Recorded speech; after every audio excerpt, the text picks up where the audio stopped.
Hello everyone, welcome back to the homestead. Today we're going to do another Q&A video, but first we are getting milk again. Hooray! Beauty, one of our first calf heifer cows, she's been in milk for 5 months now, and since we dried our regular milk cow off, we decided to start training her last week. And so today the kids were able to get a little bit of milk out of her. It's going to take a while to really get a decent amount of milk, but so far so good. When you've gone a while without fresh milk on the homestead, it's just really an exciting thing when you start getting milk again. So I wanted to share that with y'all this morning. Are you all ready to help with chores? I'm helping milking. You're going to help with milking? Mm-hmm. Cool.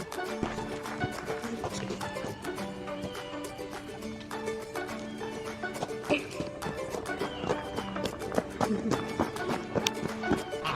Susie.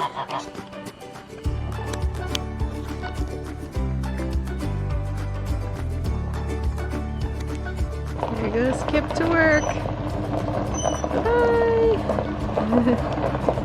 Bye-bye.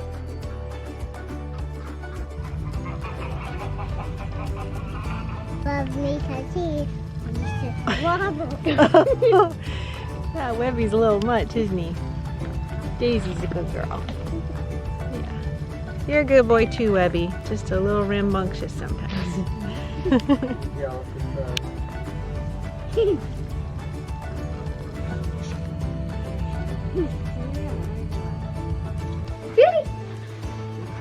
No! No, It's a little bit of a trick to just get Beauty and no other cows. no, I know. I'll see if you're not Beauty. There she goes. Good.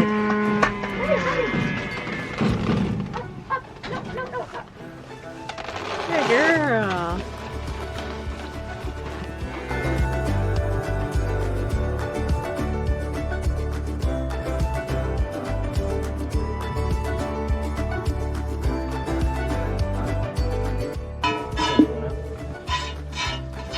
How'd I feel, girl? Oh, it's okay. See, it's just me. It's just me. Good girl. You're a good girl.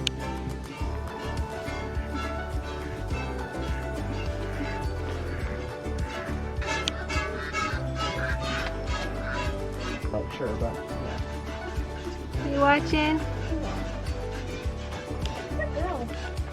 Good girl. Yay, milk again. Hooray.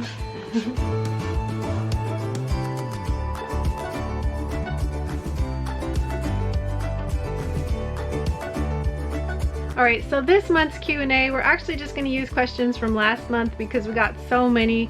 We weren't able to get through them all. So we're going to just answer a few from last month, this month, and then I'm not sure. We may just finish the list from last month before we open it up to new questions. We'll see. I'm not sure how we're going to do it in the future. But for today, we've got four more questions we're going to answer, and Kip is not available. He's actually working full-time today. He's trying to put in some extra hours. So I'm going to actually have the children help answer some of your questions today. So our first question is from Maria. She would like to start homeschooling, and she is curious if our children have ever complained about homeschooling for reasons such as missing out on friendships or missing out on sports. So I'm going to ask a couple of the children if they feel like they're missing out on anything homeschooling. Alright, so Josh, I don't ever hear you complain about homeschooling, but Maria would like to know if there's anything that you feel like you're missing out on because of homeschooling. honestly, not really. The only thing, I guess, possibly, would be interacting with another adult, like the teacher, instead of my parents. Mm-hmm. But still, I can do that, just in group gatherings and stuff.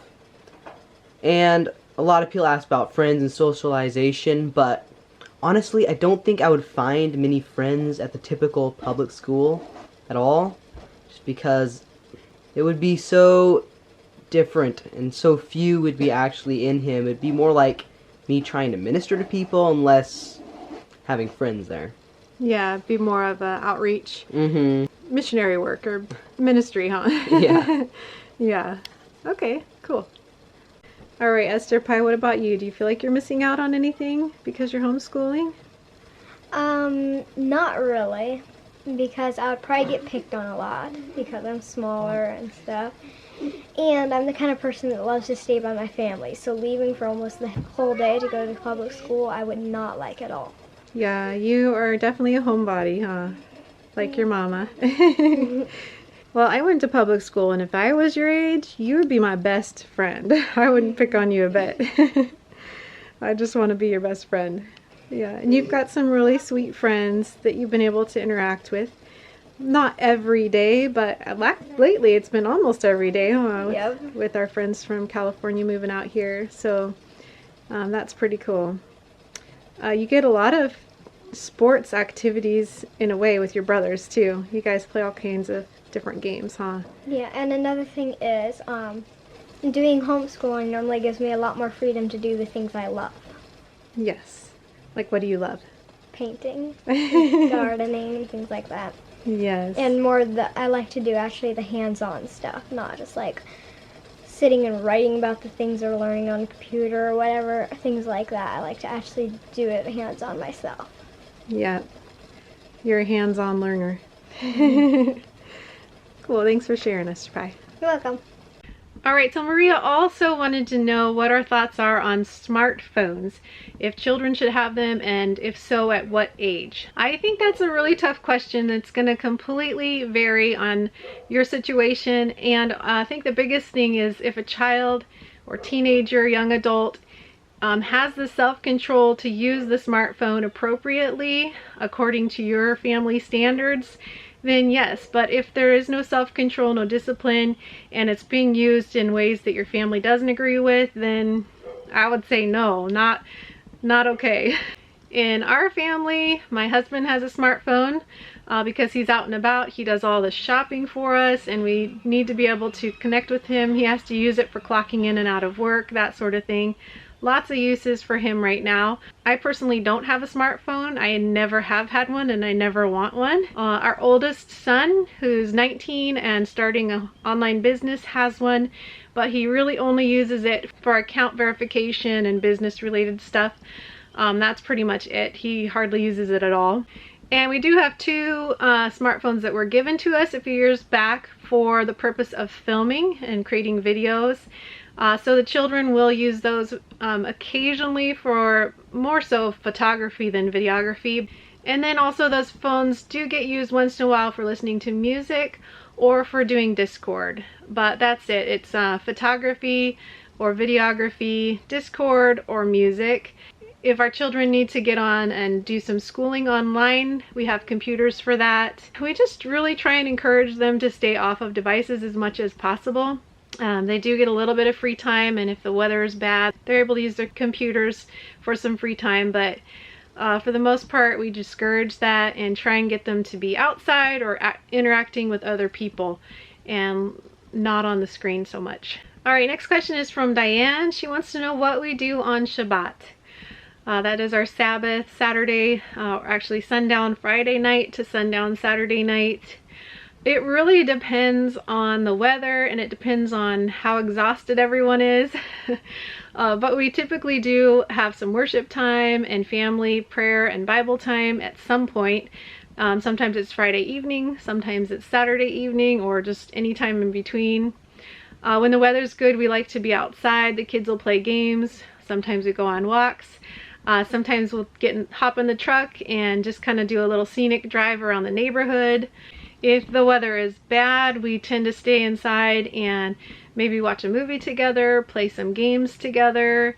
Sometimes we get together with other families for fellowship and a meal. Just try and rest and spend as much time as we can focusing together and individually on the Father and His goodness, being in His Word, and just loving each other. It's a real blessing to me on that day because a while ago I asked the family if they would help me with our youngest. They have just stepped in and really blessed me on Shabbat and kind of made a schedule, and so Abby gets watched by one person for an hour or two, rotating through Kip on down through Esther. They all take turns helping to watch Abby and take care of her, make sure she's safe and cared for. So that really frees me up, and it's a huge blessing for me. I get a lot more rest now on Shabbat. The next question is from B. She is wanting to know how my mold illness is doing lately, whether humidity levels affect that, and just in general what I've done to improve my allergies. Honestly, the biggest thing for me and the biggest shift that happened a couple years ago was when I realized that I am healed because of the work that Yeshua already did. So instead of just labeling myself as I have mold illness, I have allergies, I'm just gonna have to deal with it, I started thinking differently, that I am healed, that I don't have to live with this, and I can just fully trust that by the grace of Yah and the work of Yeshua, that I'm healed. And so a lot has changed for me, where I used to have just constant allergy issues and lack of sleep and fatigue and all of that, especially at the end of summer after all the humidity in the air for so many months. It was just awful. The last couple of years since I began to think differently, I've been feeling so much better. Every once in a while I'll take nettle if I do have a little bit of sneezies or something, but it's not very often that I even need that. Another thing that I think has really helped a lot is intermittent fasting. I don't do a really long intermittent fast. It's usually 14 or 15 hours. I think that just keeps my system running a lot smoother and my gut a lot healthier. A lot of you probably already know that allergies are directly related to the health of the gut, and the ability for your body to detox and all of that. So number one, I just chose to believe the truth that I am healed and walk in that, no matter what my reality was saying at the moment. And then number two, the intermittent fasting, and then if absolutely necessary, nettle. Also vitamin C is really helpful for helping to detox the body of things like toxic mold, even just mildew, that sort of thing. So all in all, I would say I'm feeling really good. I'm really thankful to be at this place and for the healing that the Father has given me. I have a whole lot more hope going forward now, living in this humid climate of Missouri. And the last question is from Chris. She wants to know how tall Caleb and Josh are now. So I will show you.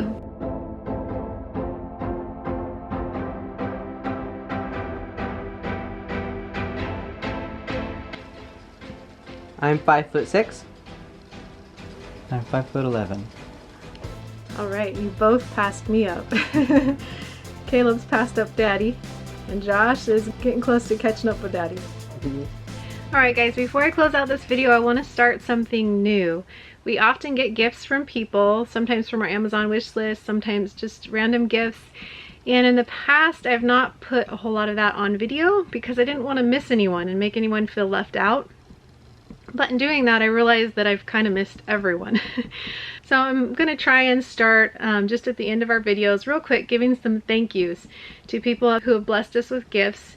It's one simple way that we can say thank you. So we're going to give a few thank yous right now. And in the future, if you are to give something and you'd like to remain anonymous, please let us know that and we won't mention your name in the video. So we have 3 thank yous to give today. Thank you to Letitia for these crackers. They're my favorite. Yes. These are Esther's absolute favorite crackers. Here's a fun shirt from Jill. No one in our family wears size large, so we might be passing it along, but I want to say thank you anyway. Yep, really fun shirt. It's my job to do the firewood. So thank you, Christina, for buying this tote. Yeah, it's a fun firewood tote, huh?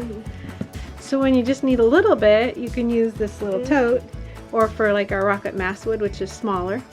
Then the big wood you get with the wagon, huh? Yeah. Which is kind of heavy for you, and you have to get help with the wagon, huh? Well, sometimes I kind of figured out a way that I can get up the hill now. Yeah, you're getting stronger. Cool. So thanks, Christina, for this awesome, really sturdy tote. Firewood tote. White Duck, I think, is the brand. Really well made. We also want to say a huge thank you to our patrons as well. We've got a few new patrons that we're so thankful to have. Welcome to you, and I know I've said this so many times, but you guys keep these videos coming. Your consistent support helps our family tremendously. So thank you to our patrons. Until next time, we pray blessings over you and yours, and whatever you do, Do it with your whole heart.